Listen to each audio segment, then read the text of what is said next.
Unified pension scheme, unified pension scheme UPS. आप सब जानते हैं साथियों कि सरकारी कर्मचारी देश भर में सामान्य नागरिकों की सेवा करते हैं,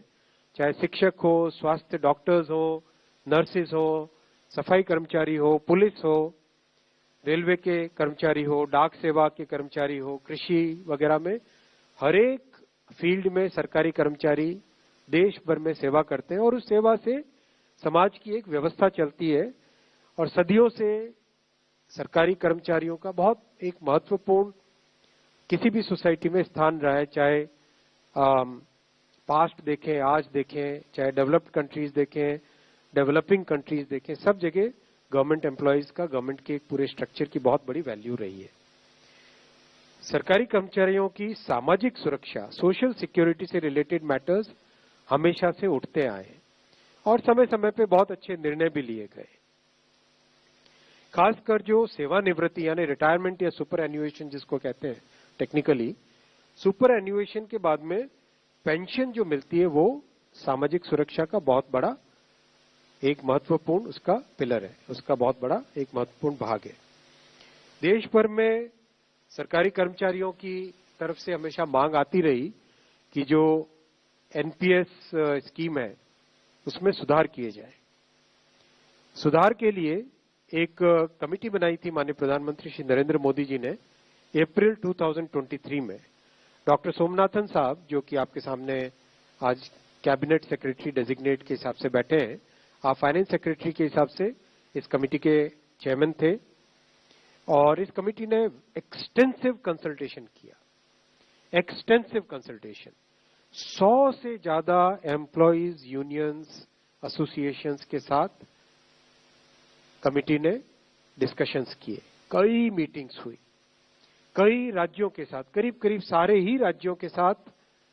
इस कमेटी ने इंटरेक्शन किया। उनके इस राज्यों के फाइनेंस सेक्रेटरीज, राज्यों की पॉलिटिकल लीडरशिप, सभी ने अपने अपने इनपुट दिए। राज्य सरकारों के जो एम्प्लॉयज की एसोसिएशंस थी उन सब ने इंपॉर्टेंस दी। तो जिस सीरियसनेस के साथ प्रधानमंत्री श्री नरेंद्र मोदी जी ने इस विषय को लिया,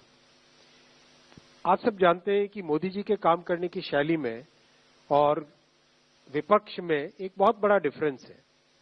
विपक्ष में केवल एक मुद्दा रख देना, केवल एक घोषणा कर देना, कुछ अनाउंसमेंट्स कर देना, वो उनकी शैली है। मोदी जी की शैली है हमेशा जो मुद्दा है उसको सीरियसली लो, उसको डिटेल में समझो, उस पर जितना पॉसिबल है कंसल्टेशन करो और उस कंसल्टेशन से निकल के जो देश हित में, जनहित में और स्टेक होल्डर्स के हित में जो विषय आए उसको उस तरह से आगे रखना। इसीलिए इस कंसल्टेशन के बाद में और साथ ही साथ जो जॉइंट कंसल्टेटिव मैकेनिज्म है सेंट्रल गवर्नमेंट के एम्प्लॉयज का, JCM, उसके साथ मल्टीपल मीटिंग्स, फिर दुनिया के कई देशों में किस तरह की स्कीम्स हैं, किस तरह के सिस्टम्स हैं वो भी देखा। फिर भारत की जो अर्थव्यवस्था है और केंद्र सरकार का बजट है उसको समझने के लिए रिजर्व बैंक ऑफ इंडिया के साथ, वर्ल्ड बैंक के साथ, सबके साथ कंसल्टेशंस हुए और इस कंसल्टेशन के बाद में एक यूनिफाइड पेंशन स्कीम का रिकमेंडेशन इस कमेटी ने किया और आज प्रधानमंत्री श्री नरेंद्र मोदी जी की अध्यक्षता में यूनियन कैबिनेट ने यूनिफाइड पेंशन स्कीम को अप्रूव किया है, इसको अनुमोदित किया है और ये स्कीम अभी आने वाले समय में लागू